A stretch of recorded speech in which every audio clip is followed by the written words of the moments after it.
So ఒక అంకం అయిపోయింది అనుకోవచ్చా అసెంబ్లీ ఎన్నికలు ముగిసిన తర్వాత ఫలితాలు వచ్చిన తర్వాత? ఒక అధ్యాయం ముగిసిపోయింది. మళ్ళీ 5 సంవత్సరాల కోసం అసెంబ్లీ ఎన్నికల ప్రస్థానం ముగిసిపోయింది.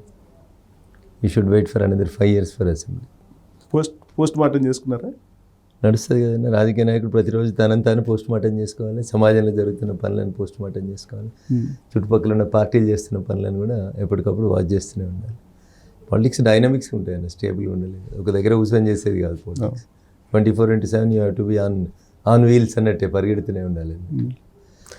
సో మీరు అనుకున్న లక్ష్యాన్ని చేరలేకపోయినందువల్ల మీరు రిగ్రెట్ ఏం ఫీల్ కాలేదా? సో మా ప్రథమ కర్తవ్యం బీఆర్ఎస్ పార్టీని ఇంటికి పంపాలనుకున్నాం. మేము ప్రజలకు అదే చెప్పినాం. 10 సంవత్సరాల కేసీఆర్ గారి కుటుంబ పాలన, ఈ అవినీతి పాలన, ఈ అహంకారపూరితమైన పాలన, ప్రజల్ని కలవనటువంటి ఇట్లాంటి ముఖ్యమంత్రి, ఫామ్ హౌస్కే పరిమితమైన ముఖ్యమంత్రి, ప్రజలకు అవసరమని మేము ప్రజల్ని చైతన్యం చేస్తూ వచ్చాం. ప్రజల్ని ఆయన వద్దు అని చెప్పి ఒప్పించడంలో సక్సెస్ అయ్యాం. కానీ ఆయన దించిన తర్వాత వాట్ నెక్స్ట్ అనే దగ్గర మేము వచ్చి కూర్చోవడం లోపల మేము విఫలం చెందాం. కానీ కొన్ని చాలా తప్పులు చేసింది బీజేపీ అనేటువంటి ఒక భావన వినిపించింది. ఇందుకు లిక్కర్ స్కామ్ నుంచి కవితను అరెస్ట్ చేయకపోవడం, తర్వాత రాష్ట్రంలో నాయకత్వాన్ని మార్చడం, ఇవన్నీ కూడా దాని మీద ఏమన్నా మీరు? కేంద్ర నాయకత్వం అప్రోప్రియేట్ అయిన లోపల అప్రోప్రియేట్ నిర్ణయాలు తీసుకుంటుంది. అధ్యక్షుడి మార్పిడి కానీ ఇంకేమైనా పార్టీకి సంబంధించిన విషయాలకు సంబంధించి, కేసులకు సంబంధించి కొంతమంది అది మరి ఆ మీడియా మిత్రులు కానీ ఇంకొంతమంది నాయకులు కానీ ఆ కవితను అరెస్ట్ చేయాలని మీరు చెప్తే నేను చెప్తే కవిత అరెస్ట్ కాదు. దానికి ఒక ఇన్వెస్టిగేటింగ్ ఏజెన్సీ ఉంటుంది. ఆ ఇన్వెస్టిగేటింగ్ ఏజెన్సీకి సరైనటువంటి సాక్ష్యాలు ఆధారాలు దొరకకుండా ఎవరిని అరెస్ట్ చేసినా దానివల్ల వచ్చేటువంటి పాజిటివ్నెస్ కంటే ఎక్కువ నెగిటివ్ నేచరే వస్తుంది. అందుకని that is the duty of the investigating agencies, not the duty of Raghunandan Rao media. ఈ ఎలక్షన్ మీద ఇంపాక్ట్ పడలేదంటారా? అంటారన్నా కానీ అట్లా పడుతుంది అన్న. అట్లా పడితే 8 ఎందుకు గెలుస్తామని? ఒకటి కూడా గెలవద్దు కదా అట్లా పడితే. సో కాంగ్రెస్ అదే క్యాంపెయిన్ చేసింది కదా. కాంగ్రెస్ ఏముందన్న, వాళ్ళకి ఏది దొరుకుతుంది మాట్లాడుతున్నారు. అధికారంలో లేనప్పుడు, ప్రతిపక్షంలో ఉన్నప్పుడు ఏది పడుతుంది మాట్లాడినారు. ఇప్పుడు అధికారంలోకి వచ్చినారు కదా, ఇప్పుడు మాట్లాడమందండి. కాళేశ్వరంలో 1,00,000 కోట్ల అవినీతి అయింది. మేడిగడ్డకు November 1వ తారీఖు నాడు రేవంత్ రెడ్డి గారు, రాహుల్ గాంధీ గారు ఇద్దరు పోయినారు. ఏం చెప్పినారు అక్కడ రేవంత్ రెడ్డి గారు? కరప్షన్, కాళేశ్వరం అంటే కరప్షన్, కాళేశ్వరం రావు కేసీఆర్ అంటే అని చెప్పినారు. మేము అధికారంలోకి రాగానే కాళేశ్వరంలో కేసీఆర్ తిన్న 1,00,000 కోట్లు రికవరీ చేస్తాం, కక్కిపిస్తాం, పేద ప్రజల ఖాతాల్లో వేస్తామని చెప్పినారు. మరి ఇప్పుడు దాని మీద సిబిఐ విచారణకు ఉత్తరం రాయని ముఖ్యమంత్రి గారు అంటే తప్పించుకుంటున్నాడు ఆయన. కానీ ఆ రోజు చెప్పింది అది కాదు, సిట్టింగ్ జడ్జి చేత విచారణ జరిపిస్తామని చెప్పారు. సిట్టింగ్ జడ్జి ఎవరు విచారణ చేయడానికి నాకు తెలియక అడుగుతాను. నేను వాళ్ళంతా చదువుకోలేను నేను, కానీ నేను మిమ్మల్ని అడుగుతున్నా. కాదు, మీరు సిట్టింగ్ జడ్జి ఏం చేస్తాడు? వాళ్ళు చెప్పిన హామీ అది. వాళ్ళు చెప్పిన హామీ అది కాదు. సిబిఐ విచారణ కావాలని టీపీసీసీ అధ్యక్షుని హోదాలో ఆయన అమిత్ షా గారి కార్యాలయంకి ఉత్తరం రాసిండు, నరేంద్ర మోడీ గారి కార్యాలయంకి ఉత్తరం రాసిండు, ఢిల్లీకి పోయి సిబిఐని కలుస్తా అని చెప్పిండు, రకరకాలైనటువంటి ప్రెస్ మీట్లు పెట్టిండు.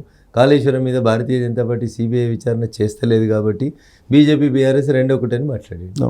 టీపీసీసీ అధ్యక్షుని హోదా లోపల కాళేశ్వరం మీద సిబిఐ విచారణ జరుపుమని ఆ రోజు ఉత్తరాలు రాసిండు ఆయన టీపీసీసీ. కానీ మేనిఫెస్టోలో పెట్టలేదన్న. మేనిఫెస్టోలో పెట్టాల్సిన అవసరం లేదు. మేనిఫెస్టోలో పెట్టింది ఏంటంటే టీపీసీసీ జడ్జి చేత మేము అంటేనే సమస్యను మీరు పక్కదారి పట్టిస్తున్నారని అర్థం, బాధ్యతారహితంగా ప్రవర్తిస్తున్నారని అర్థం.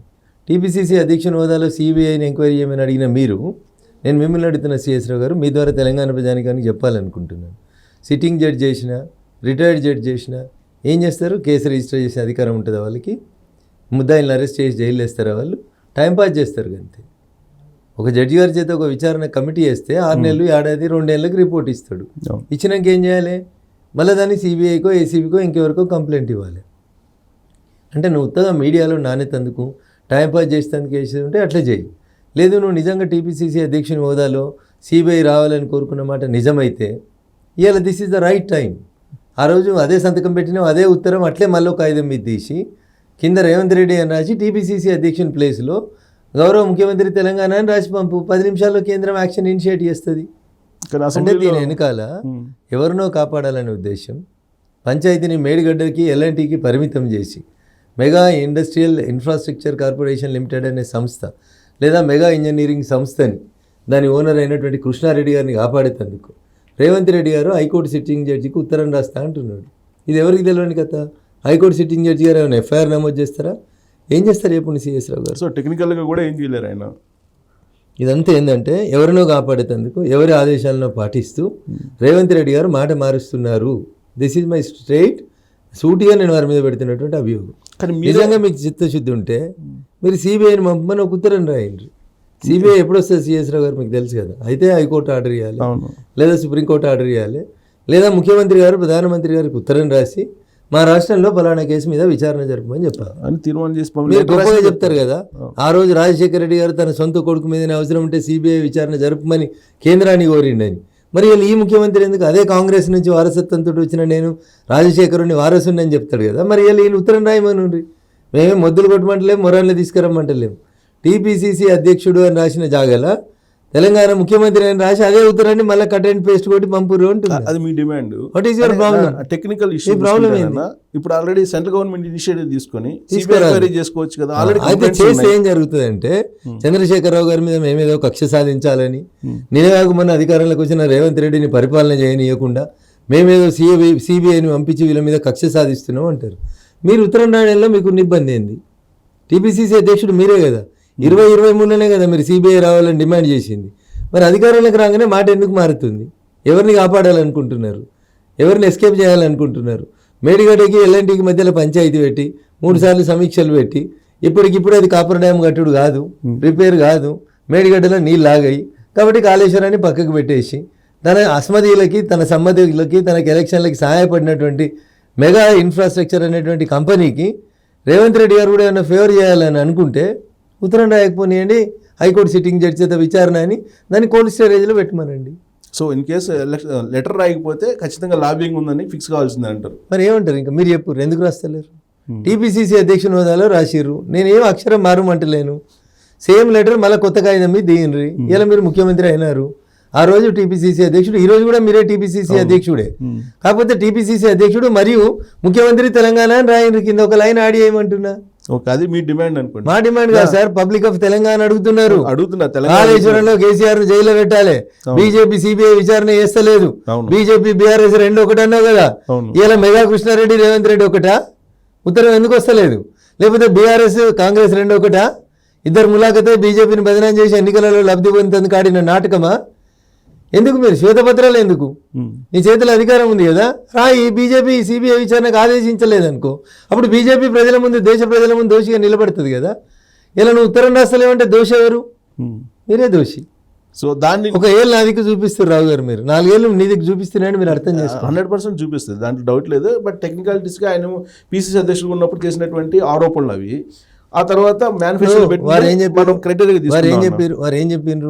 నేను రైట్ టు ఇన్ఫర్మేషన్ కింద సాక్ష్యాలు ఆధారాలు కలెక్ట్ చేసిన, మీరు నన్ను కేసు నమోదు చేసి నన్ను పిలిస్తే నా దగ్గర ఉన్న కేసు సాక్ష్యాధారాలన్నీ మీకు అందరికి అందిస్తా అని చెప్పి హోంమంత్రికి రాసిన ఉత్తరంలో, ముఖ్య ప్రధానమంత్రి గారు రాసిన ఉత్తరంలో రాసిర్రు.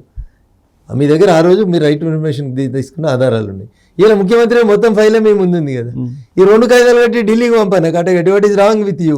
ఇన్ కేస్ ఆయన పంపిరు అనుకుందాం, డిసైడ్ అయిపోయింది అసెంబ్లీలో కమిషన్ వేస్తా అని చెప్పి. సిబిఐ రాదు అంటే దాని అర్థం ఏంది?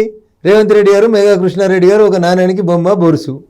అధికారంలోకి రాకంటే ముందు మెగా కృష్ణారెడ్డి గారిని వాడుకున్నారు, అధికారంలోకి వచ్చిన తర్వాత ఆయనకు సాయం చేస్తారు. మీరు ఎంటర్ కావడానికి వచ్చిన ప్రాబ్లం ఏంటి? కేవలం పొలిటికల్ రేపు కోర్టు నియమనుండ్రి. తెలంగాణలో ఉన్న మీడియాలు, ఇంటలెక్చువల్లు, మేధావులు, సూడో మేధావులు, నక్సలైట్లు, ఎర్ర జెండా ముసుగులోని విశ్లేషకులు అవతారం ఎత్తినోళ్ళు రేపు అందరినీ రాసి ప్రధానమంత్రికి ఒక ఉత్తరం పంపమనుండ్రి. దీని మీద విచారణ జరపడం న్యాయం.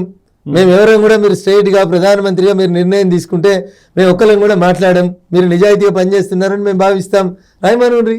సో మోడీ గారు వచ్చారు, అమిత్ షా గారు వచ్చారు, ఇదే చెప్పారు, ఏటీఎంగా వాడుకుంటున్నారు. రాహుల్ గాంధీ గారు చెప్పలేదా? రాహుల్ గాంధీ గారు కూడా చెప్పారు. బట్ సెంటర్ లో మీరు ఉన్నారు కదా, మీరు పంపడంలో మీకు మమ్మల్ని ఎందుకు అడుగుతున్నారు? మీరు సెంటర్ లో మీరు ఉన్నారు కదా, ఉత్తరం ఏది? కంప్లైంట్ ఏది మా దగ్గర? చాలా ఇప్పుడు ఈవెన్ అట్లా కంప్లైంట్ చేస్తే సిబిఐ విచారణ చెయ్యదు. సిబిఐ విచారణ చేయాలంటే there are certain guidelines. 1 high court direction, 2 supreme court direction, 3 ముఖ్యమంత్రి గారు అడిగితే భారత ప్రభుత్వం దాన్ని డిసిషన్ తీసుకొని పంపిస్తుంది. ముఖ్యమంత్రి గారు మీకున్న అభ్యంతరం ఏంటి అంటున్నారు? ఇంతకుముందు కేసులు మీకు నాకన్నా మీకు అవగాహన ఉంటుంది. ఇంతకుముందు రాజశేఖర రెడ్డికి సంబంధించి గవర్నమెంట్ మీద విచారణ చేపట్టింది. ఆ రోజు ఒక ఎమ్మెల్యే ఇస్తేనే కదా. సిఎస్ రావు గారు, మీరు గుర్తుపెట్టుకోవాల్సింది ఏంటంటే, మీరు చెప్పింది రాజశేఖర రెడ్డి గారి మీద కాదు, జగన్మోహన్ రెడ్డి గారి మీద. ఆ రోజు గవర్నమెంట్కి ఇంట్రెస్ట్ ఉంది కాబట్టి జరిగింది. ఇదే కాళేశ్వరంలో బిహెచ్ఎల్ అనేటువంటి సంస్థ మోటార్లు సప్లై చేసిందని, 1700 కోట్ల విలువ చేసేటువంటి మోటార్లకి 7300 కోట్ల బిల్లులు చెల్లించిర్రని, ఇది అన్యాయమని 7 ఏళ్ల కింద నాటి సీనియర్ నాయకుడు కాంగ్రెస్ పార్టీ గవర్నర్ నాగం జనార్దన్ రెడ్డి గారు హైకోర్టులో రిట్ వేసారు. ఏమైనా తేలిందా? ఏం తేలలేదు. ఇప్పుడు టీపీసీసీ ఉపాధ్యక్షుడు నిరంజన్ ఇంకొక రిట్టేసినారు. ఏమైనా తేలుతుందా? ఏం తేలేదు. అంటే ఇండైరెక్ట్గా రేవంత్ రెడ్డి గారు మెగా కృష్ణారెడ్డి గారిని కాపాడేటువంటి ప్రయత్నం చేస్తూ ఉన్నారు. మీరు ప్రశ్న ఎట్లా అడిగినా ముక్కు యాడుందంటే గిన్నే ఉంది, సూటిగా చూపెట్టాలి. ముక్కు యాడుందంటే గీడుందని చెప్పకుండా గిట్ల ఎందుకు దింపుతున్నావు? జ్యుడిషియల్ కమిషన్ ఎందుకు? సిట్టింగ్ జడ్జి ఎందుకు? రిటైర్డ్ జడ్జి ఎందుకు? అరే ఒక లైన్ యాడ్ చేయమంటున్నా, ఉత్తరం మార్వకు. టీపీసీసీ అధ్యక్షుడు మరియు ముఖ్యమంత్రి తెలంగాణ అని రాయి కింద. లేకపోతే పాత లెటర్ ఒరిజినల్ ఉంటే నాకు ఈ కింద నేను రాసి ఇచ్చొస్తా ఇలా డేట్ వేసి. రోజు ఢిల్లీ పోతున్నావు కదా, మొన్న పోతివి, ఇవాళ కూడా పోతివి. ఒక లెటర్ ఇచ్చిన ప్రధానమంత్రిని కలిసి, ఇవాళ వెళ్ళకపోతే ఇంకో 4 రోజులకైనా సార్ నేను తెలంగాణ రాష్ట్ర ముఖ్యమంత్రిని పోయి ప్రధానమంత్రిని కలిసి బోకే ఇస్తావు కదా, ఆ బోకేతో పాటు ఈ కాగితం కూడా ఇచ్చిరా. ఇస్తలేవు అంటేనే ఈ రెడ్డి గారు ఆ రెడ్డి గారిని కాపాడుతుర్రని సమాజం అనుకుంటుంది. సిఎస్ రావు గారు కోఆపరేట్ చేయండి అని అడుగుతున్నారుగా. ఏం కోఆపరేట్? కిషన్ రెడ్డిని కూడా అడిగినట్టు. ఏం కోఆపరేట్? బీజేపీ దీనికి ఏం సంబంధం? ఏమో అది అడుగుతారేమో, దీనికి ఏం సంబంధం? మోడీ గారిని కలిసి చెప్తారేమో. అన్న ఇప్పుడు ఉత్తరం రాయి అంటున్నా, బహిరంగంగా పోస్టులో పంపి మెయిల్ కొట్టు, నెలకు కలువు నువ్వు ప్రధానమంత్రి, నాకేం బాధ లేదు. నువ్వు కలవకు ప్రధానమంత్రి, నాకేం ఇబ్బంది లేదు. ఉత్తరం రాయన్నా. అరే నువ్వు పెద్ద ఇవాళ ముఖ్యమంత్రి గారు, మీరు మీ దగ్గర పెద్ద ఆఫీస్ ఉంటుంది, వ్యవస్థ ఉంటుంది, రాస్తలేరు అని వెనకాల ఉన్నటువంటి మతలబేంది చెప్పురు నాకు. సో మెగా కృష్ణారెడ్డి కలిసినట్టున్నారు ఈ మధ్య. రేవంత్ రెడ్డి గారిని 3-4 సార్లు కలిసి ముఖ్యమంత్రి అయినాక ఇంటికి వెళ్ళి కలిసినారనేది నాకున్న సమాచారం. ఇప్పుడే మాట్లాడొద్దు మరి. మిత్రుడు సమకాలీకుడు, ఒకటే ఏజ్ గ్రూప్ వాళ్ళం, ఒకటేసారి పొలిటికల్ కెరీర్లకు వచ్చినాం, సరే డిఫరెంట్ పార్టీస్లో ఉన్నాం. మొన్ననే ముఖ్యమంత్రి అయినారు కదా, కాగానే 4 రోజులు కూడా కాకముందే అందరిలాగా నేను విమర్శించడం సమంజసం కాదని కొద్దిగా ఒప్పుకే ఉంటున్నాను. కానీ మీరు చెప్పండి, మెగా కృష్ణారెడ్డి గారు కలిసిరా కలవలేదా మీరు ముఖ్యమంత్రి అయినాక? అందరూ వచ్చినట్టు వచ్చి కలిసిండు, గట్లా చెప్పొద్దు. అందరిలా కలవలే, 4 సార్లు వచ్చి కలిసిండు.